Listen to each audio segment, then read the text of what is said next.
Ok, minha gente, bom dia. 10 horas e 10 minutos, sexta-feira. Sextou, né? Estamos começando nosso programa e sexta-feira é dia de debates.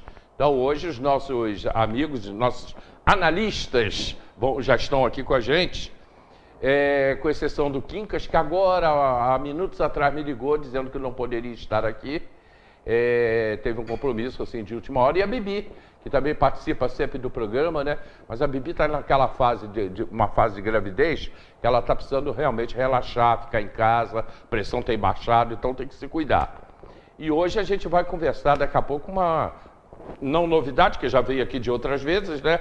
Mas um parceiro que eu também já tinha convidado anteriormente para participar desse nosso programa Debates todas as sextas-feiras. Bom, no programa de hoje eu até iria falar sobre o assunto dos drones. Eu me preparei para isso, né? E eu traria aqui o doutor Leandro, que ia falar com a gente sobre se pode ou se não pode os drones, esse negócio das pessoas irem nas casas. Eu avisei durante a semana que eu ia falar sobre isso, as pessoas irem nas casas batendo, olha, eu sou funcionário, mas não é de prefeitura, é uma empresa contratada, se pode ou se não pode. Muita gente não está abrindo casa, eu também não abriria a minha não, para não sei quem são as pessoas, até porque a identificação deles é para um crachá, e crachá todo mundo tem, qualquer um faz crachá. Mas eu não vou entrar nesse tema hoje, porque também o doutor Leandro não pôde vir. A gente vai guardar isso, talvez para a semana que vem. Estamos nos preparando para esse programa, porque o problema vai permanecer, tá? Você não vai terminar, não. Em contrapartida, o prefeito essa semana esteve aqui no programa, na segunda-feira. E dentro do que ele apresentou, nós vamos debater hoje, item por item, né? Das coisas que ele falou. Vamos falar também sobre os últimos acontecimentos em Brasília. Brasília pegando fogo, né?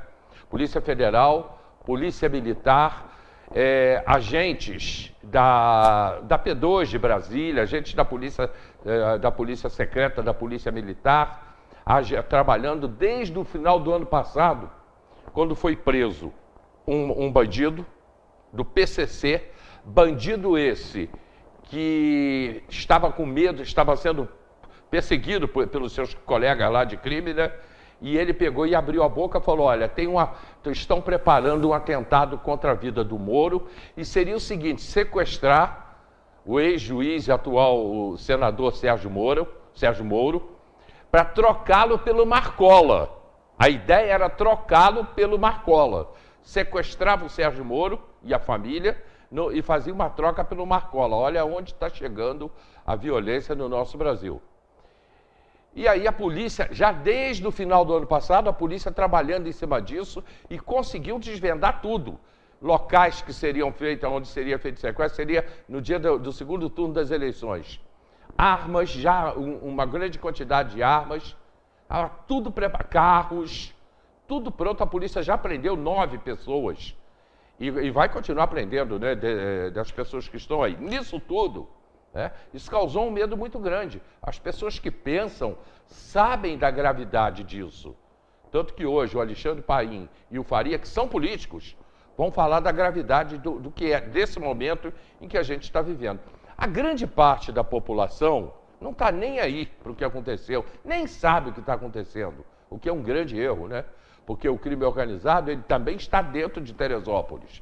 Se o PCC, primeiro comando da capital, é de São Paulo, aqui nós temos o Comando Vermelho, que está dentro de Teresópolis. Estão atuando aqui, ali no complexo PPR, que é Perpétuo, Pimentel e Rosário. Até isso já foi criado em Teresópolis, complexo PPR, tá? O Comando Vermelho está lá dentro. De vez em quando a polícia prende alguém em grande quantidade de drogas, o que aconteceu nos últimos dias. Mas as pessoas não estão preocupadas com isso. Nesse meio tempo, o presidente Lula, né, ele entra e solta duas. Primeiro ele pôs em dúvida, inclusive, a própria polícia, né, e todo o trabalho de investigação. Primeiro ele diz que pode ter sido um golpe do Moro. Pode ter sido um golpe do Moro. E ontem, inclusive com o boné da Marinha, né, ele também fez insinuações graves, né, contra o que está acontecendo. Qual é a posição de um presidente da República? É o que a gente vai decidir, vai definir daqui a pouco, né? A partir de agora, a gente vai debater tudo isso. Eu começo com o Alexandre Paim, dando bom dia para ele, né? Como eu falei, o Quincas não pôde estar hoje no programa. Paim, bom dia. Bom dia, Hélio. Bom dia, Faria. Grande amigo também, é um prazer estar aqui com vocês. Bom dia também a todos que estão nos assistindo.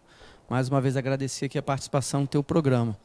E são os fatos, né, que a gente acompanhou aí recentemente. Acho que você falou bem, a grande maioria da população às vezes não se liga nisso, né? Só dá o bom dia para o Faria. Fazendo lá para ver e a gente vê lá. Já entra contigo. Mas assim, a gente vai debater no decorrer do programa, mas eu chamo a atenção realmente para as pessoas observarem o que está acontecendo nessa questão da criminalidade, não só no país como um todo e aqui em Teresópolis, como acabou de citar. Mas vamos dar aí um bom dia para o nosso amigo Faria também, que mais uma vez é um prazer estar com você aqui, meu amigo. Faria. Bom dia, Hélio. Bom dia às pessoas que nos assistem. Bom dia, Alexandre Paim, também um companheiro aqui da cidade, um batalhador, vive no meio político também, sempre discutindo as questões do município. Claro que, Hélio, você colocou e a gente vai conversar esse assunto aqui, já que pontuou de primeira mão aí a questão que está acontecendo em Brasília, né? Rio Grande do Norte, lá Natal, é uma situação à parte, mas que também tem uma gravidade imensa, né? Com o sofrimento da população lá na capital e cidades lá daquela região. Mas o que aconteceu em Brasília, e essa é uma situação gravíssima, porque são autoridades de primeiro escalão, de alto nível, né? Senador da República, ex-juiz, né? E essa previsão, as pessoas já estudando uma maneira de fazer sequestro, de matar um senador da República, eu acho que o país descamba por uma situação que tem que ter muito cuidado para não perder o controle. Claro que a eficiência da Polícia Federal atuou, né? E a Polícia Federal tem que atuar dessa forma, de uma maneira apolítica, mas eu queria colocar, era a fala do presidente. Essa é uma situação de gravidade. Eu vi a fala do ministro da Justiça, do Dino, né? Ele colocando essa isenção da Polícia Federal, seja lá quem for, a Polícia Federal tem que estar atuando em benefício da população e das autoridades, e é nessa defesa, mas o presidente da República, eu acho que qualquer cidadão, e mesmo ele, quando não era presidente, tem que ter um certo cuidado com as coisas que fala, porque pesa muito a fala de um prefeito, de um governador, de um político de chefia de qualquer poder, tanto legislativo, executivo e judiciário. E a fala do presidente, ele tem que ter algum cuidado. Acho que não dá o direito a ele tem que pensar. Um presidente da República, como qualquer outro cargo eletivo, ele tem que se posicionar de maneira respeitosa em todos os sentidos, com o adversário, com os aliados, a maneira que se veste, a maneira que se comporta, a maneira que se fala. Ele tem que, eu acho que ele que já foi presidente, teve 2 mandatos e vive na política há muitos anos, né, conseguiu fazer o sucessor. Eu acho que ele deveria respeitar o acontecimento, se colocar à disposição da Polícia Federal, botar a Polícia Federal com todos os poderes que tem para atuar nesse sentido, para prender, para botar para essas pessoas serem julgadas e condenadas, mas falar que isso seria uma armação. Ele tem no íntimo dele, né, no pessoal, de ter sido preso e achando que a prisão foi injusta, ele tem os motivos dele para até não gostar do senador Sérgio Moro. Pode ter esse motivo, mas isso não dá o direito dele se colocar e colocar em dúvida uma ação da Polícia Federal, que colocou em dúvida, achando que isso aí poderia ser uma armação, né, e a gente sabe que não é, né, e embora o senador tenha essa diferença com ele, diferenças políticas, diferenças pessoais, mas eu acho que não cabe a ele dizer que isso aí poderia ser uma armação. Né? Eu acho que o presidente da República tem que se comportar como presidente da República, respeitabilidade com todo cidadão, do mais humilde ao que exerce o maior cargo dentro do país e até fora. Lembrando que ele falou 2 dias antes, eu quero ferrar com esse cara. Não, e a questão, o Hélio, e bem colocado pelo Faria, é que as pessoas atualmente, principalmente os políticos, grandes líderes, eles estão esquecendo da representatividade como chefe de Estado, né? E aí vai uma comparação porque a esquerda, o próprio PT, o Lula, eles sempre criticaram a postura do Bolsonaro que eu também critiquei muitas vezes aqui no teu programa, por conta dele falar demais, né? Eu sempre disse que o Bolsonaro, um dos defeitos que ele tinha era falar demais, que às vezes ele não se portava como chefe de Estado e às vezes ultrapassava nas palavras. E o Lula, que tanto criticou isso, vem exatamente fazer a mesma forma, entendeu?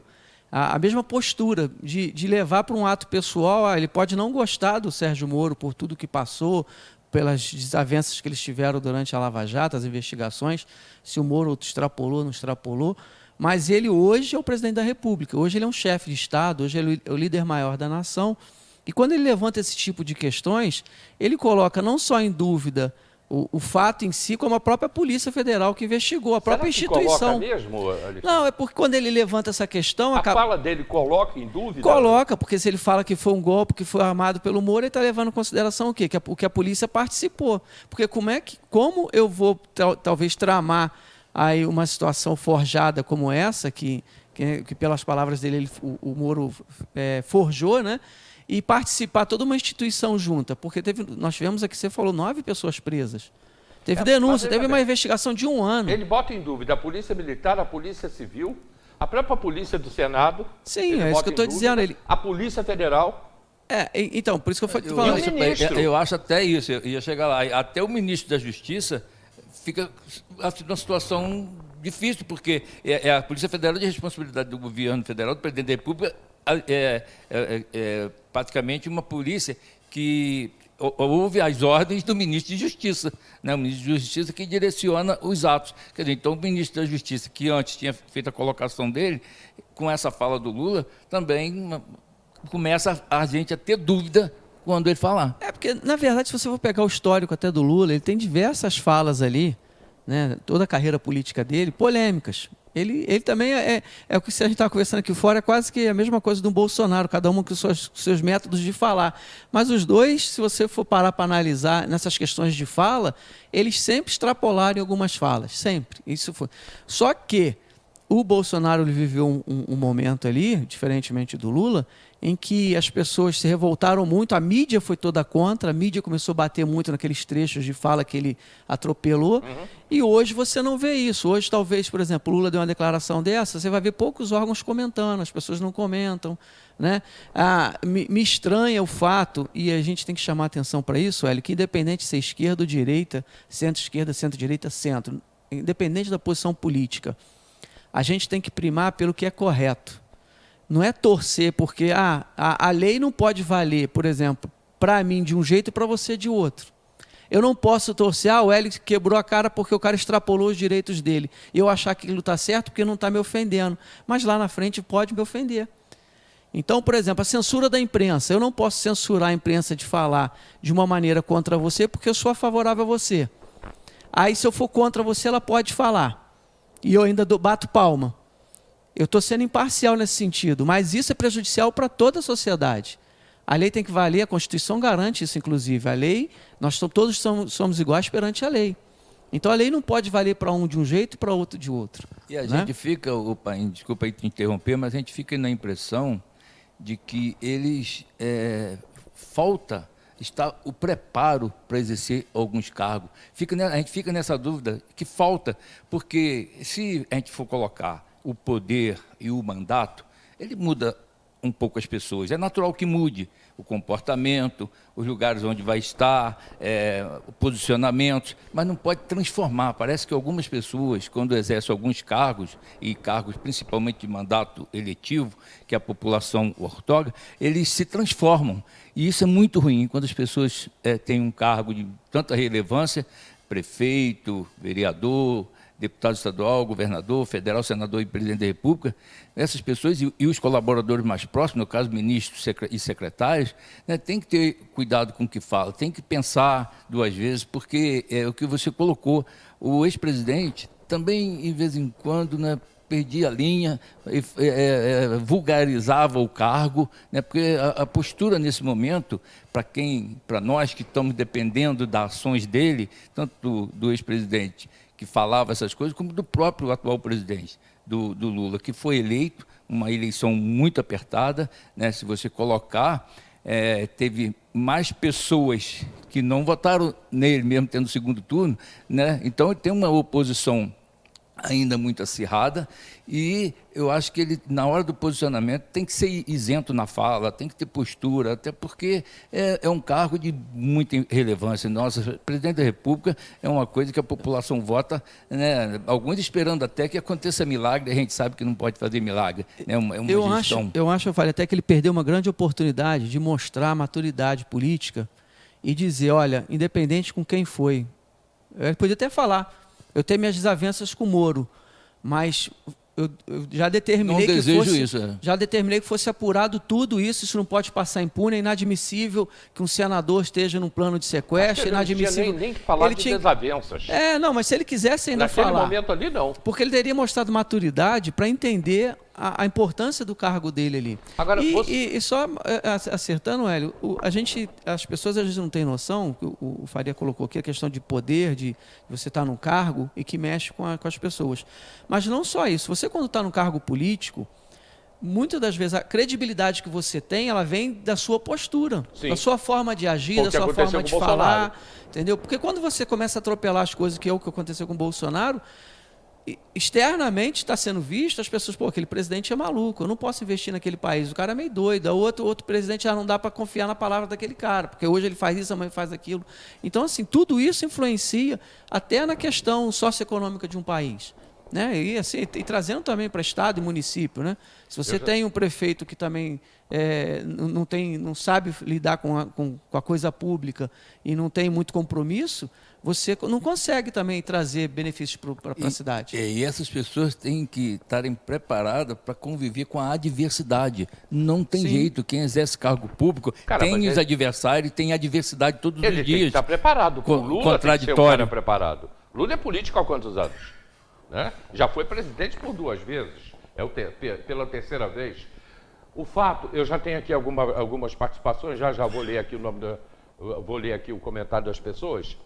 O fato é que a fala do Lula, Paim, acabou desviando o foco do problema. Vou dar o exemplo a vocês do dia de ontem, em que eu fiquei a tarde inteira assistindo às TVs. A CNN, ela está tentando amenizar o fato. Amenizar a fala do Lula. A CNN, ela fica meio que em cima do muro. Né? Aliás, tem 2 jornalistas que defendem arduamente o Lula. A Jovem Pan pega pesado em cima do governo. E a Globo simplesmente deu a notícia. A Globo deu a notícia sem maiores comentários. Só que o comentário do Lula desviou o foco, Alexandre, do efeito grave do que aconteceu, da gravidade do que aconteceu. Porque hoje a gente está discutindo o que o Lula falou e não estamos discutindo um possível sequestro de uma autoridade do país. Mas isso acontece, olha, vou te fazer uma pergunta. Se fosse hoje o Bolsonaro no poder, vamos imaginar que a eleição tivesse terminado. Sim. Fosse o Bolsonaro e fosse qualquer um outro senador, qualquer um outro político, e o Bolsonaro tivesse falado isso, vamos supor que fosse um político da esquerda, e o Bolsonaro tivesse falado, isso foi golpe dele, armação, a imprensa toda hoje estaria descendo a marreta. A gente ainda vive, para muita gente, e eu vejo alguns órgãos de imprensa, posso dizer até aqui o UOL, por exemplo, que eu acompanho pelo Instagram, todo dia os caras fazem uma matéria ainda relacionada à família Bolsonaro, ao passado do Bolsonaro. Parece que os caras ficaram com aquele resquício e não termina. Acho que a eleição acabou, gente. Mas a gente está no momento agora, Hélio, de olhar para frente. E a imprensa, nesse momento, como ela veio, comprou a briga contra Bolsonaro no passado, agora ela está tentando amenizar, porque se ela começar já de início, no primeiro semestre de mandato do presidente Lula, começar a marretar ali também, eles vão ficar numa saia justa. Então, assim, eles estão tentando amenizar, talvez até para evitar que eles mesmos caiam em descredibilidade. Porque eles passaram os últimos 2 anos dizendo que o ex-presidente não prestava e dando todo a entender que o Lula foi vítima, que o Lula é um bom homem. E, assim, guardadas as devidas proporções, eu não vejo muita diferença, não. Acho que os dois, assim, o Lula teve um primeiro mandato ali que melhorou as coisas, mas depois de lá para cá o PT ficou com 12 anos no poder e o país não avançou. Então, assim, hoje o que eu vejo? grave as afirmações do presidente, não poderia ter feito. A imprensa, por sua vez, tinha que ter dado uma ênfase maior nisso, mas não tirar o foco, porque a questão da criminalização ali e do fato em si é muito grave. A gente está falando aí em sequestro de senador, envolvimento de um ex-ministro, né? E mostra ali a força e organização de uma associação criminosa, né? Que é muito perigoso isso, né, Faria? Você pode até comentar sobre isso. Além desse perigo todo, a população fica num tiroteio de difícil de entender. Por quê? Quando o presidente da República coloca uma fala atravessada, como foi essa do presidente Lula, ele dá palco, dá palanque para muita gente que tem competência, que usa a tribuna do Senado, que alguns usam de maneira irresponsável, alguns deputados federais também, mas tem gente lá muito capaz, muito competente. E pega uma fala dessa do presidente da República, eles fazem um discurso contundente. Então, o Lula perde a oportunidade de ter ficado quieto, deu palco e palanque para os adversários, que tem uma tribuna fortíssima, que é a tribuna do Senado e a tribuna do Congresso Nacional na Câmara dos Deputados. Então, isso aí é uma fala que ele tem que ver a consequência de uma fala de um presidente da República nesse momento. Não, aí você pega a mistura também, pegando um gancho rapidinho. É lógico que a gente não estou aqui criticando e nem a gente não pode afirmar com certeza. Mas o Lula, na campanha, foi acusado de ter envolvimento com crime organizado, né? Porque estava com aquele boné do Cupiche, né? Que o pessoal já falava que não tinha nada a ver. Complexo do Alemão. Do Complexo do Alemão. Recentemente, o Flávio Dino teve na favela também, se reunindo com líderes da favela, que eu também não sou contra, eu acho que a gente tem que trazer essa coisa, mas o que chamou a atenção foi o fato de ter pouca segurança no local, sabendo que é um local onde o tráfico domina. Significa o quê? Que ali teve um pré-acordo entre o tráfico e os dirigentes da favela, suponho eu, para ele poder entrar autorizado. Porque o cara não ia lá de peito aberto, não vai. Um cidadão comum, eu, por exemplo, posso ser o ministro da Justiça, o que for, eu não vou num lugar desse, se já não tiver certeza que eu vou poder entrar e sair tranquilamente. É realidade, a gente não pode esconder os fatos. Né? Quem que hoje entra em qualquer favela do Rio de Janeiro, e a gente já está chegando isso aqui até em Teresópolis, de peito aberto, sem saber onde está entrando? Só ele? Só ele. Então, isso tudo traz esse contexto para criar-se um discurso pela oposição do envolvimento até do partido político ou do próprio alguns líderes políticos hoje com envolvimento com crime organizado. Tá, eu tenho perguntas aqui para vocês, perguntas inclusive, comentários interessantes, né, participação do pessoal, mas eu vou para o comercial, tenho um comercial agora. Daqui a pouco nós também vamos debater a participação do prefeito segunda-feira aqui no nosso programa. É o próximo assunto, mas a gente ainda continua sobre esse assunto tão grave que aconteceu no país. Porque não é dizer, foi lá em Brasília, foi lá em São Paulo. Não, foi no país inteiro, que o Comando Vermelho está aqui dentro de Teresópolis. Está na nossa cidade. Então, já eu tenho perguntas aqui, inclusive a participação do Jones, que é da Anistia Internacional. Eu vou para o comercial, lembrando a você que o posto Santo Estevão fica em Araras. Combustível de qualidade Fit, e é um posto que vende a gasolina e o combustível um pouco mais barato. Em Araras, posto Santo Estevão. A gente volta já.